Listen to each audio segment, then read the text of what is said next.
medyo masyadong malakas ito yung lighting natin, guys, ha. Tingnan natin ng konti. Yan, medyo para sa bayan. Sorry. Medyo para sa bayan. Yan, siguro pwede na yan. Okay. Okay, let's get the ball rolling.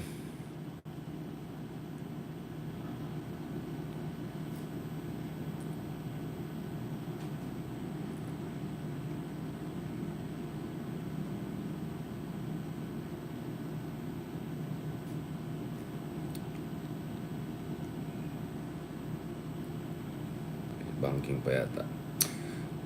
Good evening. Kamusta naman kayo dyan, mga kameta? Eto na, back na. Medyo natan po tayo. Talagang kahit umuulan at mainit, medyo diretso rin tayo sa sunlight. Good morning, good evening. Maraming salamat sa lahat ng mga nanonood sa atin at mga nag-comment at sumuporta sa atin as we did yet another live vlogger mode. At this time naman, makasaysayan po yung kinover natin. Talagang kakaiba yung nangyari kanina kasi ayan na naman ako, ha. I'll be honest, guys, eto na naman tayo. I mean, you know me. I'm a sovereign mind. Eto na, so before 3 p.m. kasama ang mga na-cover po natin yung mga kaibigan natin na let's just call them liberal, pink, progressive, di ba? So basically, sila Manay Leila, sila Chel Jokno. By the way, officially na-interview natin si Chel Jokno with this microphone, so pwede natin i-Hall of Fame to, no? But kidding aside, we got to talk to a lot of interesting people kanina, also Congressman Percy, multiple congressmen. But anyway, so mga 1 to 3 p.m., ito yung mga kasama natin, mga kinover natin, mga kasama natin from Pink, basically. Let's just call them Pink group. And it's the usual package, di ba? And I mean it in the greatest sense of the word, na parang, I have to be careful kung mapamak tayo. No. I mean, like, nice, very, hindi naman malumanay, medyo palaban naman in fairness yung speech ni newly elected Congresswoman and former Senator Leila de Lima. Chel Jokno, very passionate. Si Coco, Kiko ba? Kiko. Yung isa pang Aquino, diba? Kiko. Anyway, very aggressive. But anyways, nevertheless, it has this kind of Ateneo kind of vibes, diba? Very malumanay, very Lenny, very maayos. Basta alam niyo na, guys. Bati si Sir Ronald, nakita ko si Sir Ronald, bati siya medyo behave, mabait. So very strong messaging, very principled positioning, very jolly, very indignant at the same time. And then nung bandang 3 p.m., guys, I mean, almost exactly, I mean, to the point, to the millimeter, like, pag in-interview ko nakita ko bigla si Dino. Sabi ko, tapusin ko na, okay, pwede na ako umalis. Actually, hindi. Almost 4 pala, sorry. Ito si Attorney Dino De Leon. Alam niyo si Dino De Leon, nakatulad natin, medyo hyper yung energy niya. To be honest, mas hyper siya sa akin at mas ADHD kay Leloy pa yata. Diba? Like, anyway, I love the guy, but energy Dino, diba? Tayo po, ayaw natin sa nangyari. Ito ba gagawin? Ganun, basically ganun, diba? Hindi ko sinasabi na Harry style, but basically ganun, yung palaban na, biglang pagtingin ko, oh my God, nagdagsaan ng isang bagong grupo. Ito, guys, basically ito yung geometry, diba? Dito si Socrates nakatingin sa akin. Socrates, we have to get the geometry right. Okay, ito na naman. Fresh from oh my God, from British Museum. Hindi po sa loob ng museum, hindi natin ninakaw yan. Ito po. Ito ay binili natin doon sa shop mismo. So Mr. Socrates, ayusin natin yan. Buhay pa yung mga yan. Anyway, taga Louvre lang naman. I'm just kidding. Ito, guys. So basically, ganun. This is Chiz Escudero. This is Senado. And then there were like all of these policemen, mga military, mga ganun. Tapos basically, yun yung parang daan, papasok sa Senado. So ito, ulitin natin. Ito si Chiz Escudero. Ito si Bato. Ito si Robin Hood. Ito yung Senate. Diba? Ito yung gate Piatos. Ito yung gate sa Senate. And then open, okay, ganito. Tapos, dito entrance, dito sa kabila, andito yung andyan yung mga, yung mga Mabait, mabango, malumanay, pink basically. Lahat ng pink nandun. Okay, so okay, good, good, good. Interview. Nung interview ko si Attorney Tino, oh my God, biglang may sumugod dun sa bridge. It was crazy. Like, what the hell? Alam mo yung parang ano, ano yung train to Busan ba yun? Yung train to Busan, yung nagsilang. Ano yun ba? Okay, ingat ako, baka mamaya maano tayo. But guys, the next thing I know is, wala na lahat ng police, wala na lahat ng military, lahat sila nag-disappear.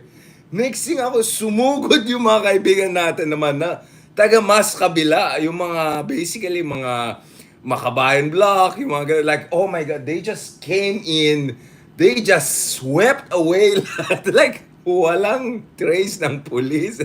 Like, actually, I was thinking about it kanina, kasi ang tagal ko sa traffic, kakarating ko lang. Oh my God, grabe yung traffic. 2 oras ako sa kotse. Parang, inisip ko, wait lang. Parang nawala yung mga pulis at saka yung mga military na saan sila. Parang tumakas silang lahat, diba? And then next thing you know, this was like crazy. They bring in yung parang ano ba yung parang hindi yung bulldozer eh. Hindi mo alam yung crane, yung parang may gano'n.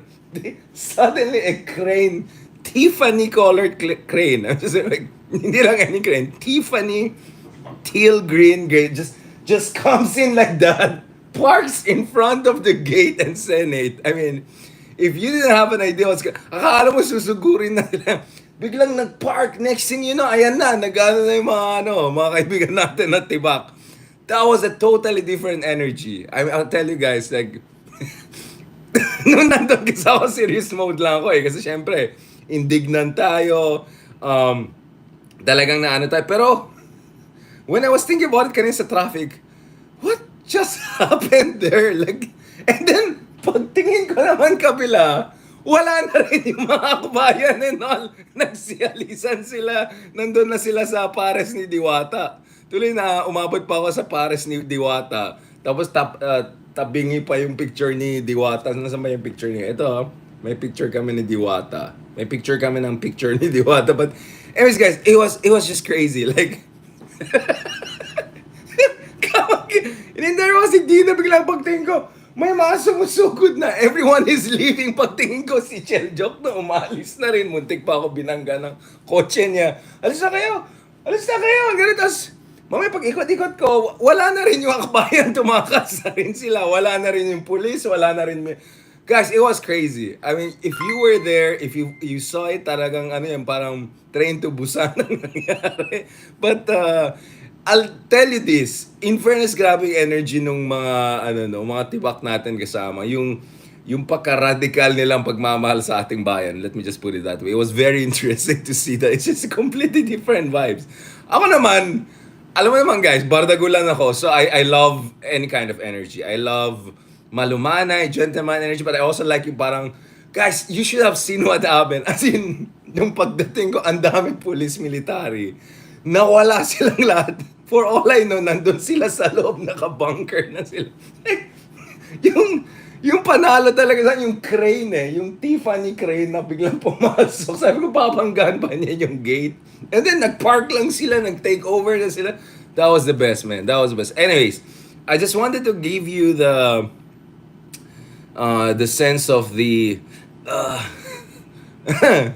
diba? I mean, like, in the 20 years of my journalism, hindi pa natin nakita yung ganun. But guys, that was really crazy. Honestly, like, the more I think about it, like, did I just see what I... like, kakaiba yung nangyari. But anyway, on a serious note, by the way, that was serious. No, actually, I was already doing sociological analysis inside my head. Like, so kung ganitong personalidad mo, ma-attract ka sa ganitong klaseng pag-activista. Kung ganitong personality mo, ito mas type mo yung ganyan ng style ng political activism. But anyways, I was doing all of it. It was amazing. Like, it was just crazy, guys. Rain was pouring, people bring umbrella, a crowd coming in, tapos nagsisigawan yung mga tibak natin mga kaibigan. Si Sara Duterte, ganito. Tapos biglang may crane na dumating na teal color pa na Tiffany. Like, that was a lot. A lot was happening, guys. Ako naman, dalawa pang phone, nagla-live, daming ginagawa. But anyways, guys, the more I think about it, the more... But the amazing thing is, Pagtingin ko, wala na yung police. Pagtingin ko rin, wala na rin lahat ng mga pink kasi tumakas lahat. So, parang, that was incredible. But anyway, going back to this, obviously, parang kung from 1 to Chiz, yung level ng galit ng tao ay parang umakyat na umakyat. And literal sumisigaw na. Yung paalis na ako guys. Narinig ko talaga sa kalsada grabe. Like, parang galit na si Kuya Yung parang si Kuya, kaya nga nag-comment ako, ano to, Occupy Senate na ang dating. But anyways guys, woof. Nasaan po tayo ngayon? Because kailangan natin pag-aralan. Kailangan natin magkaroon ng matinong pagsusuri dito sa nangyari sa ating bayan. Because, to be honest, guys, sobrang crazy ang nangyari sa ating bayan ngayon. I mean, pinagtatawanan ko lang to be honest, I am entertained. I mean, I'm entertained even by my own sense of dark humor. Right? This is very almost Soviet Russian level of dark humor, coping with political inanities, if not insanity. But having said that, guys, to be honest, hanggang ngayon, hindi natin masabi ano ba talaga ang nangyayari sa Senado. Because just 2 days ago, si si Chiz, ito na, biglang out of nowhere, di ba, parang debate, biglang out of nowhere, ito na, okay, let's start it. Chiz, Escudero, okay, anyways, okay, Sarah, okay, sabi niya, okay na to, let's go. And then, biglang the next day, wait, wala na palang trial. Ano nangyari? So, wala na yung dismissal, pero biglang may remission, may, basically, itapon mo ulit dun saan galing impeachment. Ang gulo. Sobrang ang gulo. And then, just when I thought, I've seen strange things in my life, but just when I thought, okay na, ito na. Decided na sila.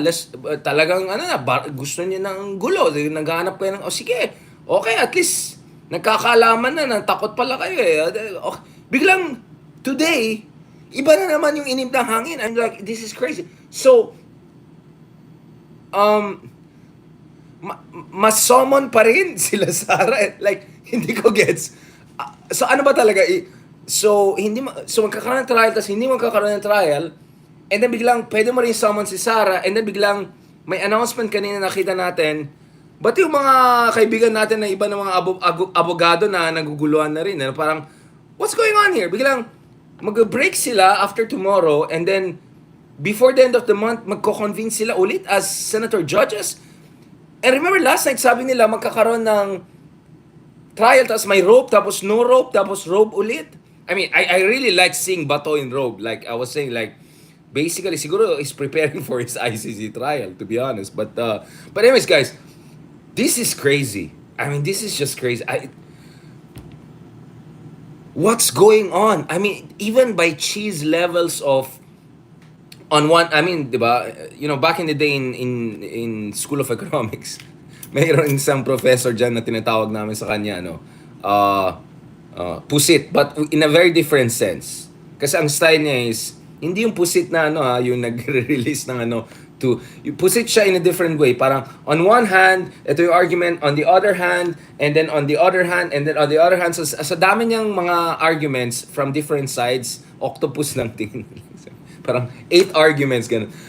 This was just crazy. This was like 8 arguments squared or cube. So, ang gulo, guys. Ang gulo talaga. Tapos kanina, nung tinanong ko si Chel Jok, ilalabas ko para yung video either way mamaya. Kasi na-interview natin dalawang congressman, no? Si Congressman Percy, who was the person na unang congressman na nag-sponsor ng pinaka yung first batch ng basically impeachment complaint kay Sara Duterte. Talagang ridiculous daw yung ginagawa ng Senado. Like, this is just like, what? And then si Chel joke na is like basically the nicest person I know. No offense kay Sir Ronald Llamas, but he's really the nicest person I know. Smile, smile. Tapos Tiffany pa yung clothes ni Chel, di ba? Parang, wow, Tiffany jacket, Tiffany shades. Like, wow, wow, wow. Hindi pwede yan. Di ba? Lalabasan kami ng mga, ano natin, mga Tiffany. But anyway, actually, hindi siya Tiffany. But anyway, and then nung tinanong ko si Chel, may basihan ba sa ating saligang batas itong ginagawa? Yung mukha ni Chel, alam mo yung parang, remember, Chel Jokno is the founding dean of law school ng De La Salle University. He's one of the finest legal minds in the country. He is a legal luminary. Academically and in terms of public interest record and service, alam mo yung mukha ni Chel, yung parang yung estudyante mo na nagtanong ng isang bagay na sobrang walang kwenta yung tanong, gusto niya nang umiyak. Like parang, alam mo yung, I mean, sobrang ridiculous, right? Yung mukha niya yung parang I never thought I'll see a face like, although, if it's Chel being Chel, within few seconds, he went back to looking nice and all of that.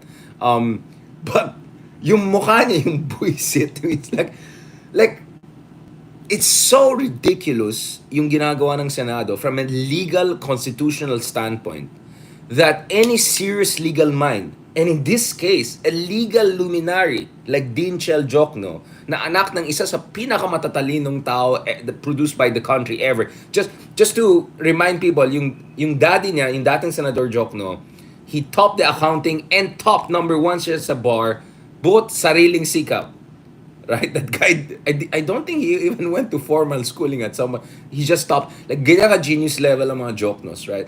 Yung itsura ni Chel, nung tinanong ko, meron bang basihan sa saligang batas? Is there any provision? Is there any precedence? Yung mukha niya talaga, it's so ridiculous, hindi niya alam paano niyang patulan yung gano'n na. Wala talaga! Ay, yung gano'n yung mukha ni Chel. Walang basihan yun. Yung gano'n yung iba eh. Yung inis niya yung iba eh. Yung parang hindi lang inis ng isang progresibo. Inis talaga yan ng isang tao na alam niya yung batas at ating saligang batas. Kaya kagabi, medyo naano ako, si Grace po, legal luminary siya ng legal luminary. Sabi ko, sinong legal luminary sa Senado? Si Chiz? Si Cayetano? No offense, but these guys are mediocre types. They're not intellectually outstanding people. They have not produced anything of really high intellectual caliber pagdating sa legal studies, etc. Now I can say that because I've done work with Harvard Law School people. I've met some of the finest legal minds on earth. Period, right? Period, right? And you can check actually yung talk ko sa Harvard Law School the other year. Yung mga kasama, forget about me, but yung mga kasama ko dun, you can check them out. And I've had not one but two different projects with Cambridge University Press. Kasama ko yung mga editors natin, mga taga Harvard Law School, Sydney Law.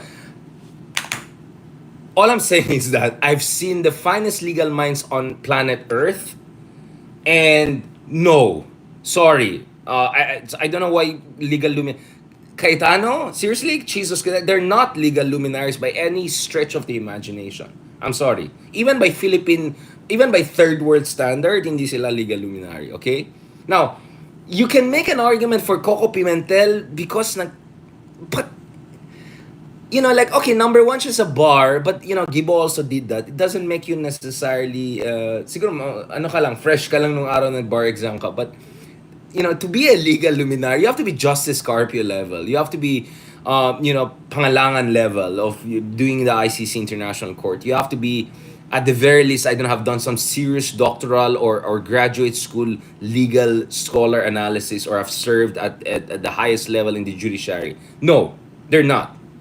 And I'm not gonna even talk about Abu Bato. Like, Bato Gado? Ayan, Bato Gado, Abu Bato.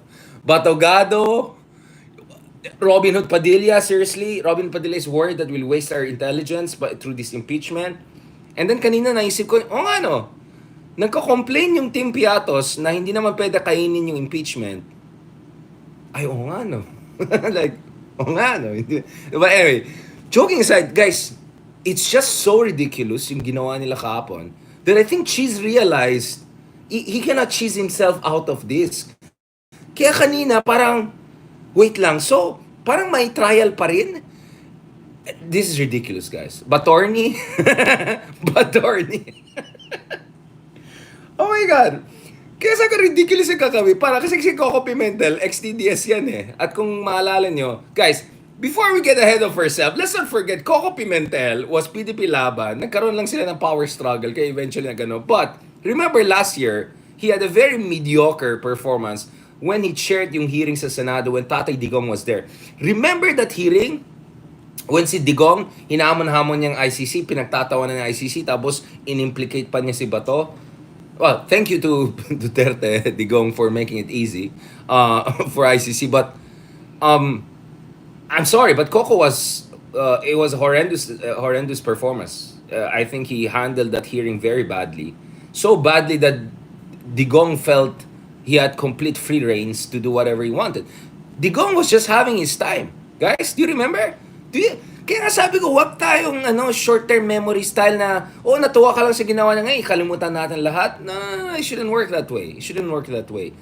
Nevertheless, having said that, in fairness naman, I would say he was the most eloquent and relatively, yes, more legally, like, compared dun sa mga kaewanan na narinig natin. Just because naging abogado iba doesn't mean they're fine legal minds. Alright? Whether Batorni or not Batorni, right? Yung isa naman, hindi naman kailangan mangyang attorney kasi sui generis tuloy kung anong kalokohan ang ginawa nila. But anyway, mga drama rin nating away, no? Yung isa DDS Light versus DDS Art. Hindi ko pa rin maintindihan yung ginawa ni Robin Hood. Anyway, all I'm saying is that it's just so ridiculous yung ginawa nilang Mambo Jumbo na I think na-realize nila, wait. So, hindi rin natin i-dismiss, pero medyo booking din naman tayo kung ipapas natin sa Congress na walang kakwenta-kwentang basis and then not doing anything. Hindi rin pwede yan. So now suddenly they're injecting something else again here. I mean, this guy, guys, this is beyond ridiculous. And I think yung sense ng inis ng prosecution team at Kongreso was very much embodied dun sa itsura ni Chel. Basically, kanina parang nabuisit siya nung tinanong ko sa kanya, may basihan ba ito sa ating salagang batas? But I think Congressman Luis kanina also dun sa press conference ng House of Representatives did a very good job of also basically making an exposition of how ridiculous the situation is. Congresswoman, you have the floor. Good afternoon. Maraming salamat po for waiting. Ito yung press conference. Pasensya na po. I know that all of you waited for this moment when the prosecution panel will finally give their comment to what happened last night in the Senate. Well, first of all, we welcome the impeachment court's service of summons to the Vice President. Apparently, the jurisdiction over the person of the respondent has been acquired already. She has a period of 10 days Okay. to So answer. so there's still a That trial-ish. is non-extendable. Okay. And we hope that all issues which are being raised in the impeachment court will be tackled as well in the answer of the Vice President. So finally, the people of the Philippines will see from the answer of the Vice President what her defenses are. Isa lamang po ibig sabihin nito, yung pag-acquire po ng jurisdiction ng impeachment court sa ating respondent kay Vice President Sara Zimmerman Duterte, it only shows na tuloy na Ang trial. ang impeachment trial. Kaya nga eh. No one can stop this anymore This is... because jurisdiction has been acquired already by the impeachment court Yeah, functionally it over started the na. person of the respondent. Now, with respect to the action of the House of Representatives. Senate last night, the impeachment court requiring us to issue a certification about the compliance with the tumataas ang kilay ko, Constitution sorry it's with respect to the filing of the completely impeachment natural. complaint, Completely natural as to. well as the second order, and that is for the 20th Congress to confirm whether we will pursue this impeachment complaint. Mhm. Medyo ang prosecution panel po ay nalalabuan dito sa naging medyo malabo, order medyo ng impeachment court kagabi. So we resolve this is to crazy. seek the clarification of the impeachment court. So, guys, do you see what's happening? This is ridiculous. So basically, nawin down yung lower house. Let's call them House of Representatives because at the ratings are going actually ang lower house is yung kay Chiz. But anyway, parang nawin down yung House of Representatives like ano ulit yung ano ulit yung problema niyo, bakit niyo pinapasa sa amin? So wow, this is crazy. And at the same time, mukhang tuloy naman yung trial. So, ba't nyo kailangan kaming mag-certify? Eh, go na tayo. Let's send na the prosecution. Let's do the trial. So, tingnan guys, like, even the best legal minds down in the, or in the House of Congress, House of Representatives, ay medyo nagugulan. So, this is, medyo, guys, this is ridiculous. With respect to the first order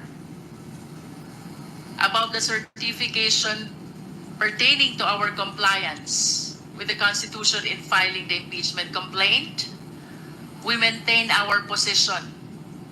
Sumunod po kami fully and strictly to the requirements of the Constitution. Tapos na, exactly. So, there's nothing else We to do. did not violate the 1-year prohibition rule. With respect to the second order, Grabe. it is impossible to be complied with because, first of all, 20th Congress, Just to be clear, order, co-equal branches po ang lower house and upper house. Well, let's not call again. Let's take away all the the geometric and hierarchical implications. Ang House of Representatives at saka Senate ay co-equal po. Alright? The same way na yung different branches of the state are also co-equal. So, hindi pa sila pwedeng utusan ng Senado. Okay? Hindi ito utusan nila yung sawa. But anyway, I'm glad she didn't take issue with it. But if I were in her, she's like, wait, inutusan kami? Literally and figuratively? doesn't exist yet. Tayo po ay nasa 19 ko. ika-11 na kongreso pa lamang. Mag-adjourn pa po, and we will be looking forward na mag-convene naman ang pa-20 kongreso ng Pilipinas. That will be on July 28, simultaneous with the SONA. I wish to add, nakatanggap po tayo ng liham, or should I say, nakakita ng liham from the social media that the anticipated presentation of the articles of impeachment is canceled. Ang sabi po ng ating presiding officer ng impeachment court, the referral of the verified complaint to the impeachment court mooted already the presentation and the reading of the articles. This will be part of the clarification that we will be seeking from the impeachment court, sapagkat batid po natin na itong presentation ng articles ay bahagi ng Senate Rules on Impeachment, and we seek the guidance, we seek the enlightenment of the impeachment court so we can properly comply to the order that they issued last night. Finally, we wish to take advantage of this opportunity upang pasalamatan po ang taong bayan sa lahat po ng sumusuporta sa prosecution panel, sa House of Representatives. We had a mass this morning attended by nagsama different na. civil society groups. may mga nakasama po tayo religious leaders and even victims of EJK. I met one of them also kanina. Maraming salamat po. Rest assured, ang House of Representatives, ang prosecution panel, naninindigan po. Tuloy ang laban para sa katotohanan, hustisya, at pananagutan. Maraming salamat.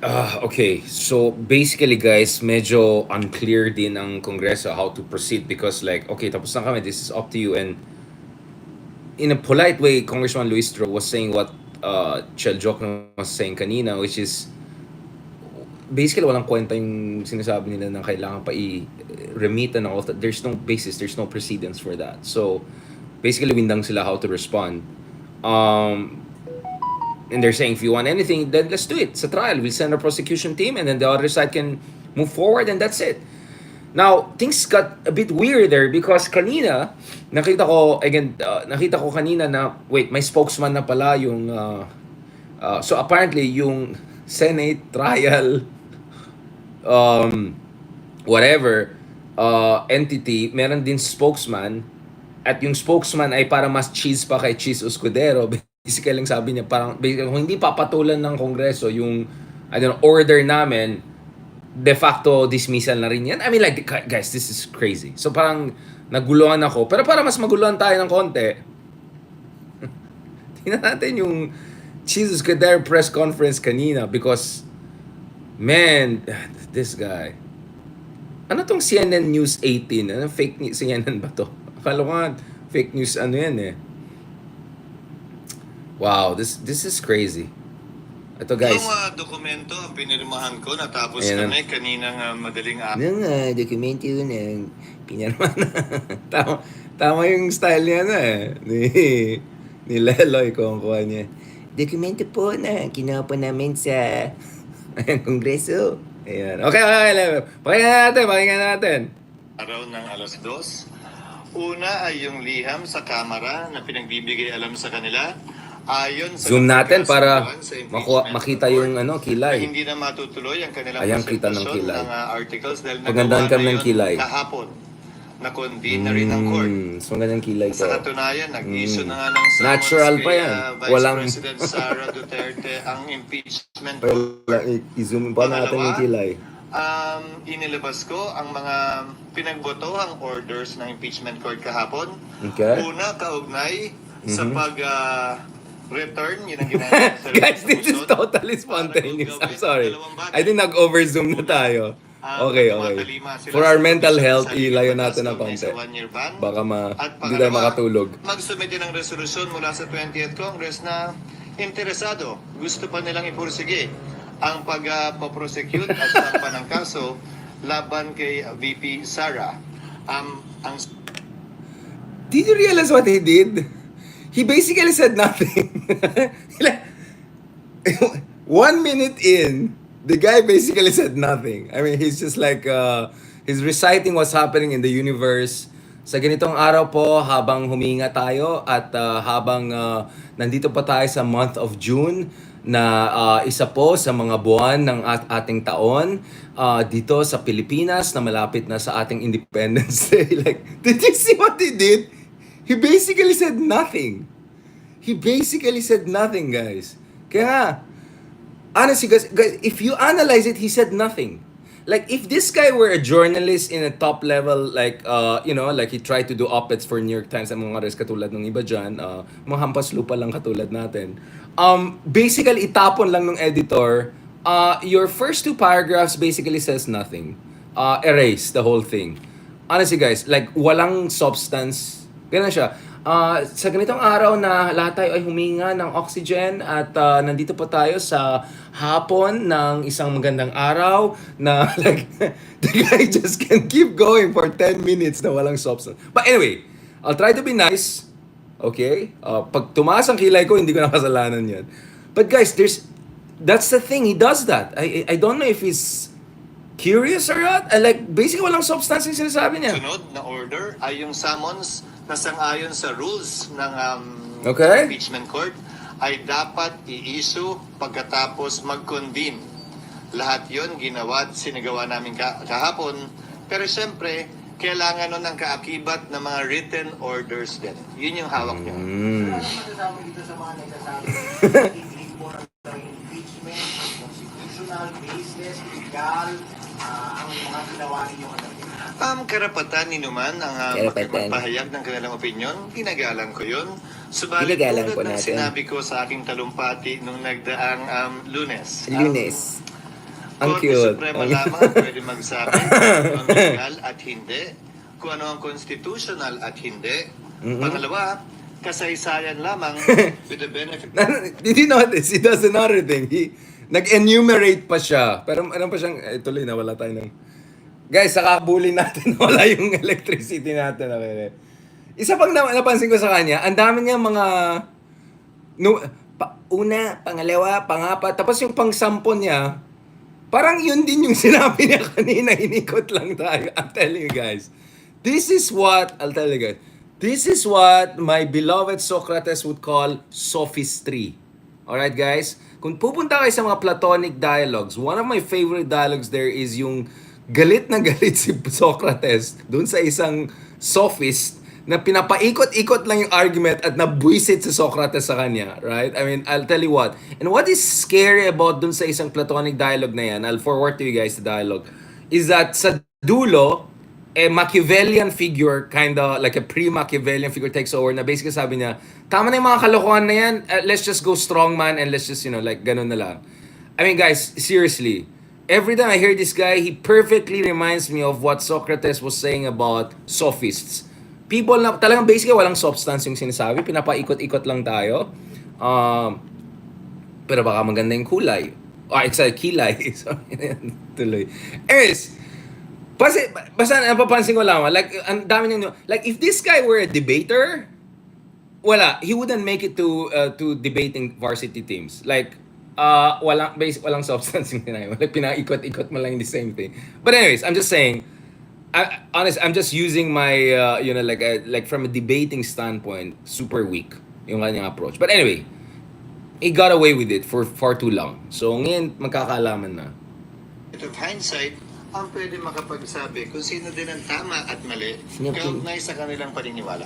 Kung walang order ng Supreme Court, sir, either way, you will proceed. Sino tama, sino mali? Tulad ng binanggit ko mula nung nagsimula ang impeachment complaint noong Pebrero, kung walang TRO, magpapatuloy kami. Kung may TRO na iniso, i-bring up yan sa impeachment court at pagpapasahan.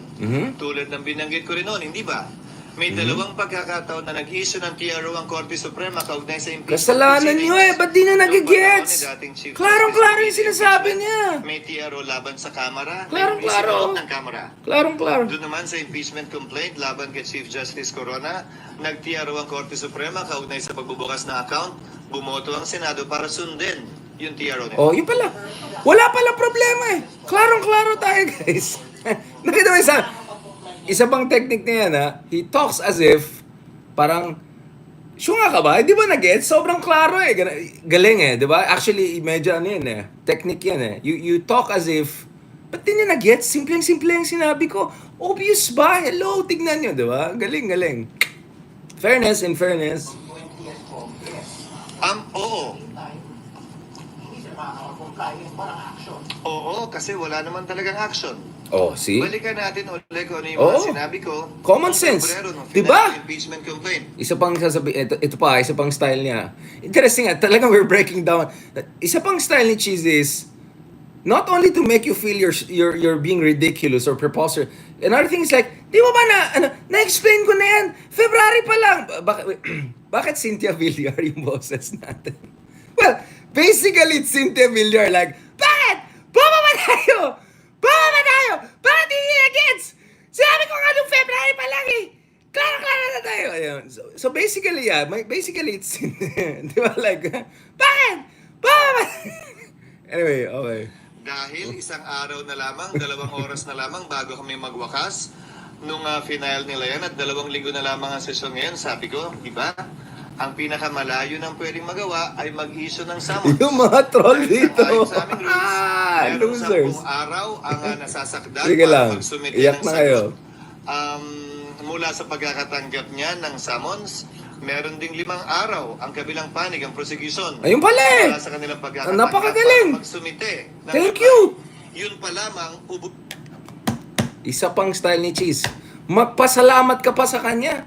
Anong pinagsasabi niyang complaint? Magpasalamat pa tayo sa kanya. Napakabait yan, napakagaling yan, talagang maayos na maayos yung ginagawa. Pakinggan natin. ubus na yung panahon. Oo. June 30 na, 3 araw na lamang na Ayun pala eh. Parang na-booking na yung style niya. 3 araw na lang, sorry na lang ha. Ganun talaga. Wala tayong magagawa. Wala tayong magagawa. Ayan. Okay. Para maglitis, quote-unquote, at magtatapos ang authority ng mga House prosecutors ng June 30 dahil tapos na ang Kongreso ng June 30. Okay. So walang naaksayang panahon dahil nagawa namin lahat ng tinakdang gawin sa ilalim.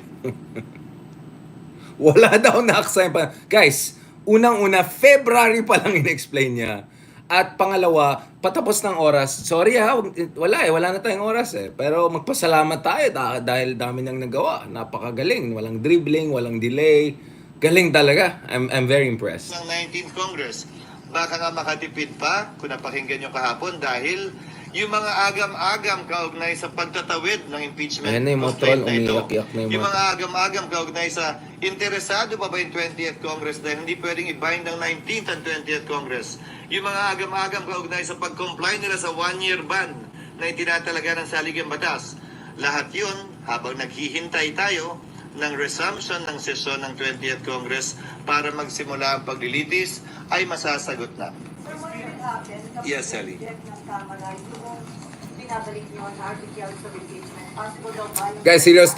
Serious tayo, makinig tayo. Okay, Hindi kami magkapantay pagdating sa bagay na ito. Hindi ito House at Senate kung saan co-equal ang mga ahensyang yan.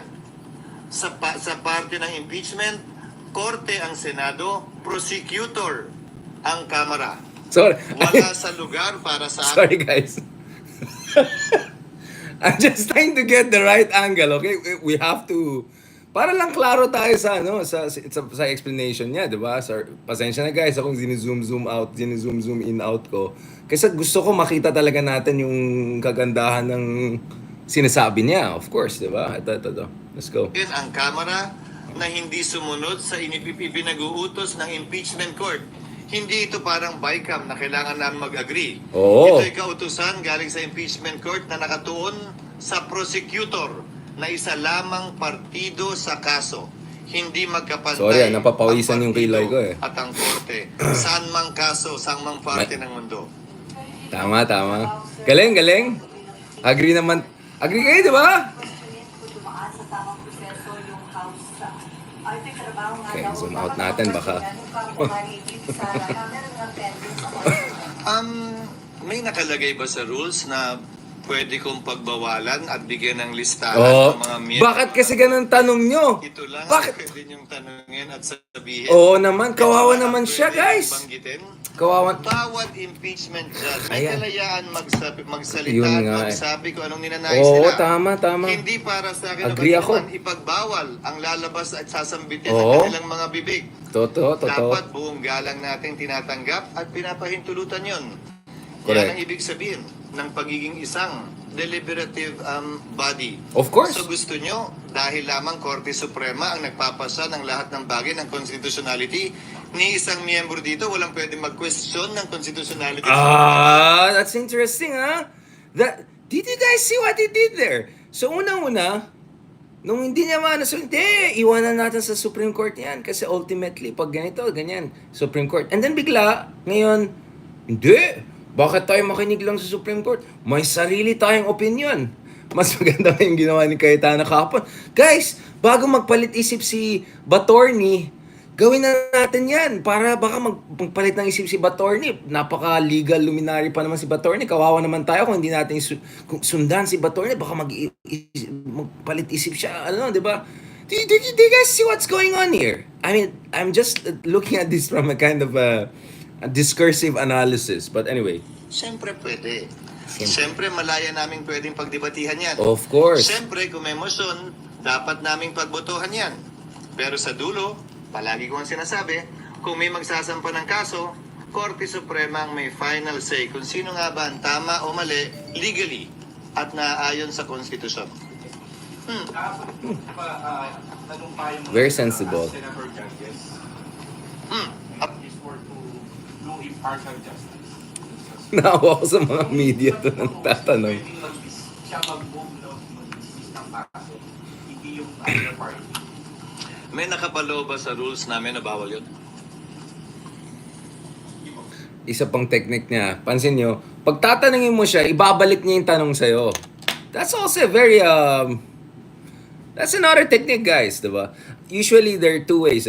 One is, you answer the question, not as the question was stated, but as how the question, how you prefer the question to be said. Or sometimes, you just answer the question you wanted them to ask. Another thing is, sasagutin mo yung tanong sa isang tanong, diba? Basically, you immediately put the other person on the defensive. In fairness. Hindi, tinatanong ka, may nakapalo ba sa rules na bawal mag-move kaugnay sa anumang bagay, Oo. kaugnay ng impeachment? Hindi, ikaw na magaling Wala eh. namang pagbabawal eh. Oh, yun pala eh. Hindi Hinikutan para sa lang akin niya yung mga- husgahan yun dahil kayo naman, Okay. yung pumapabor sa nasasakdal, ko questionin nyo. Yung ayaw sa Oo nasasakdal, naman. walang question. Hindi ba? Kung hindi Bias ba nga. karapatan nila, Bias kayo. pagkain ng Mga bias. pabor sa nasasakdal, karapatan din ng sino mang ayaw sa nasasakdal. Wala akong binabanggit na pangalan. Uy, meron pang mga ganyan, mga blind item. Ngayon kung ang sinasabi mo ay biased at dapat na sila mag-inhibit, sang-ayon sa Sang-ayon? rules of court, gayon din sa president at practice. Okay. Ang pwede lamang, pwedeng hilingin ng pag-inhibit o recuse ng isang judge, pero desisyon nila. Kung mag-inhibit nga ba o magre-recuse sila. Hindi yan subject matter of vote. Hindi yan pwedeng pagbotohan na, hoy, Daming nakabantay na troll farm sa atin, ah. Anong klaseng procedure o proseso sa Mukhang may impeachment budget na court naman mga man kaibigan natin dyan. o sa regular court man. Lalo pa sa Anyways, guys, okay. Ayoko na, guys. Ayoko na. There's just so much. Like, I'm telling you guys, magpasalamat kayo may sense of humor ako because to be honest, like, yung nakita ko sa itsura ni Chel nung tinanong ko, may basihan pa yung ginagawa ni Chiz. Parang sa loob, sa totoo lang, parang ganon yung ano ko, yung hindi lang eye roll. But anyway, I think we had enough of that. I think gets yun na yung sinasabi ko. This is classic sophistry. This is precisely what Socrates, Plato, everyone was warning about. The argument was that it's the sophists like that who will ruin democracy because they'll use rhetoric, they will use mga pagganyan-ganyan to push for a certain policy agenda or basically to push for a certain, interest, diba? And at the end of the day, and this is where I want to end this discussion, guys. And the threat with the sophists is that they breed cynicism or at the very least extreme skepticism about the system. And that's why nag-collapse eventually yung mga ancient democracies because of mga kaewanan na ginawa ng mga sophists, dinadaan na lahat sa magandang rhetoric, dinadaan na lang lahat sa mga yung sagot na actually hindi sagot, yung parang pinapaikot-ikot ka lang, and then they get away with it until people actually lose faith. And next thing you know, people will support the demagogue to take over the system. Now I'm being serious, guys. Now I'm being serious. Like, this is exactly what Plato, Socrates, those people were warning us against. These kinds of politicians na pinapaikot-ikot lang tayo using rhetoric, using all sorts of techniques of deflection, of distraction, gaslighting. Like, bakit mo tinatanong sa akin? Ikaw, nabasa mo ba? Or how dare you basically to ask me these questions? Alam mo ba yung ganun? Or yung minsan sagot mo ganun. Tas, guys, this is exactly what the ancients were warning us against. And we're looking, I got this guy's number noon pa lang. Nung college pa lang ako, pati impress na tao dyan, pinapaikot-ikot lang niya yung sinasabi niya. This guy would have not made it in our debating team. Like, yung ganyan style, Indian Obra. Basically, he goes on 10 minutes without saying really anything. Anyway, all I'm saying is that this is where, kaya nga worried ako eh. Kaya nga worried ako, guys, kung hindi natin ayusin itong situation na to, if come 20th Congress, yan pa rin ang Senate president natin dahil natuwa yung mga timpiatos at he gets the number to be still the Senate president. Alam mo guys, papunta na tayo sa exciting part. I'm telling you. There's a reason why, and now I'm gonna talk about a real legal mind. Justice Carpio, I was honestly shocked when even off the record, he was telling me about yung fear niya about RevGov. There are other things we talked about confidentially, obviously, so I'll keep it between the two of us. But you see, there's a reason why some people are saying, alam mo kung purong ganyan-ganyan lang gagawin sa politika, paikot-ikot lang tayo, sophistry and all, purong mga katrapuhan lang, just basically to lawyer for someone else. I mean, di ba? Bato said, di ba? Kung wala ka naman ginawang mali, dapat wala kang kakatakot sa batas. Ngayon, even trial, they're gonna do all of this mumbo-jumbo ganyan. I'm telling you guys, if we keep on seeing this, people are so gonna lose faith dun sa ating mga institusyon or whatever you wanna call it. I don't even know if the term institution even applies to this. People are gonna get attracted to even a worse form of authoritarian demagogic rule. Duterte was already warning to us na anti-system, total dictatorship type of leaders have an appeal. And I'm telling you, after this basically this whatever show you want to call it, even I mean no offense to clowns, right? That's why I don't use this sophistry games we're seeing. Alam mo, good luck talaga sa atin. If people lose faith in our institution, we're basically waiting for an asteroid of demagogic dictatorship to hit us down the road, right? I mean, just look at the U.S. What's happening there. Just look at some of the most established democracies out there. They're going crazy. I mean, politically speaking, to be honest. Because people are sick and tired of traditional politicians. People are sick and tired of all of this scripted nonsense.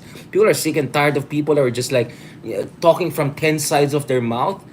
You know, people can see that. Nakikita ng tao yan eh. Lalong-lalo na yung mga kabataan. Pagod na pagod sila sa mga establishment politicians. Pagod na sila sa mga prosaic forms of doing things. And that's where I'm worried. There will be more and more attraction to outside the box thinking and not necessarily good ones sometimes if people get desperate. Kaya to be honest, and I want to end on a much more serious and note, which is, you know, I really hope the Supreme Court also does something here. But if the Supreme Court also passes the buck, or basically comes with their own version of a sophistry of like a ruling that is not really a ruling, and then, alam mo, good luck na talaga sa atin. Good luck na talaga sa atin. If not Duterte, we're gonna have another dictator down the road. Right?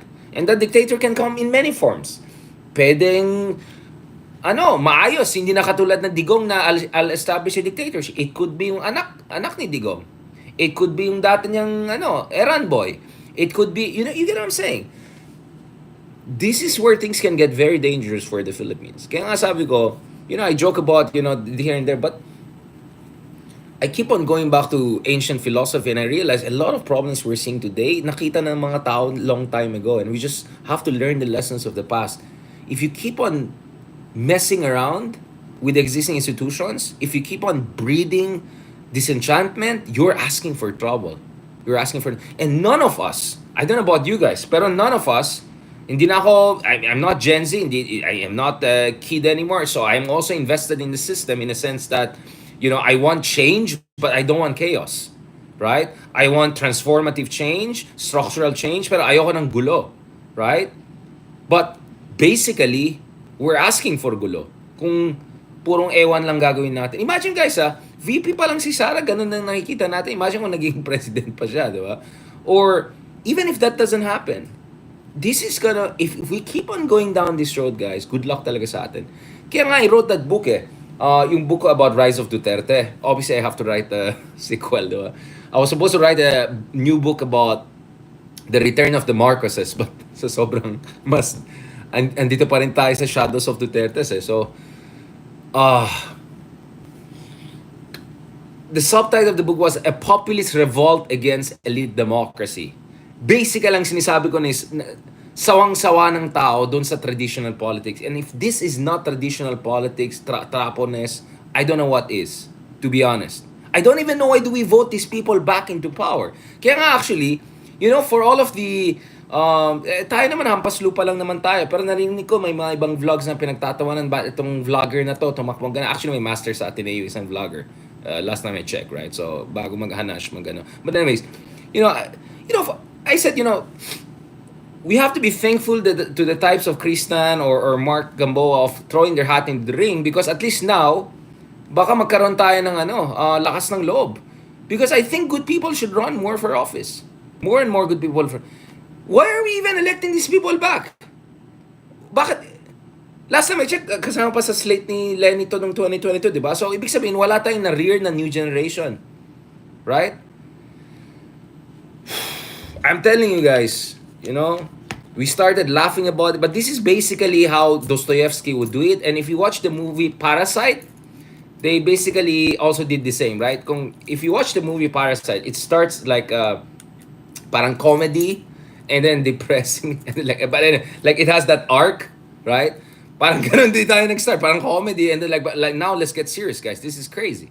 I'm telling you, if not Duterte, we're gonna have another thing like that, or something way worse, or something just different flavor, variation, and theme. I'm just saying, ingat talaga tayo dyan. These sophists, these trapos, are really sowing the seeds of something scary down the road if we don't do something about it. So I'm really hoping the Supreme Court comes in and saves the day.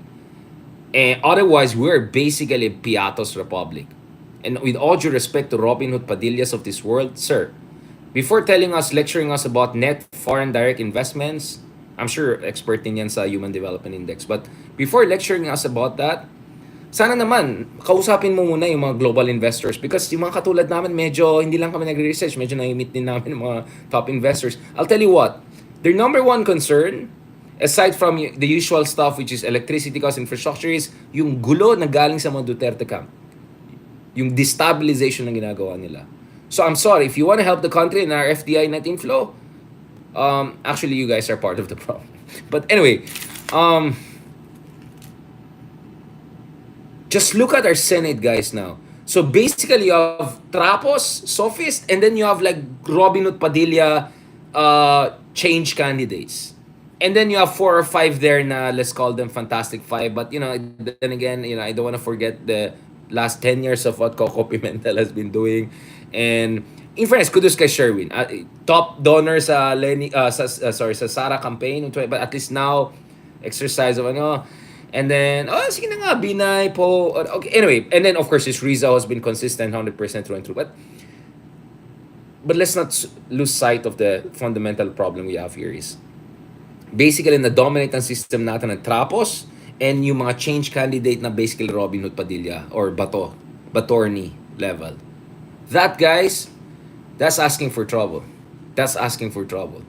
And I'll tell this for the 100th time. 2016 under Duterte was a warning that the system we have built, it's so fragile and the disenchantment is so profound. Alam mo, guys, I don't think we have enough immunity in the system if ever another dictator type comes in. And for all we know, baka yung next dictator, way more sophisticated in every sense of the word and way younger than Digong. And ngayon nga pa lang, kay Sara pa lang, takot na takot tong mga iba dyan eh. Good luck na lang sa atin mga naging presidente yung isang katulad niya. Anyway, on that note, thank you so much again, guys, for following us for this fantastic conversation today. Yeah, I mean, if you're China or not, like looking at it, like this is Banana Republic, like these guys are like. Anyway, papunta na tayo sa Independence Day natin. All I'm saying is that let's not give up on our country. We have no choice. Ito yung bansa natin. Some of our most passionate followers on this little show we have are Filipinos based abroad. Because no matter where you go in the world, even if you're citizens of other countries na, Philippines is still your country. Never forget that. Ito pa rin yung home base natin. Kaya nga, sobrang laking pasasalamat natin sa mga followers natin na overseas-based Filipinos, right? At nakikita ko talaga yung kanilang pagmamahal sa atin at sa ating bayan, right? And I'm telling you, we will do whatever we can.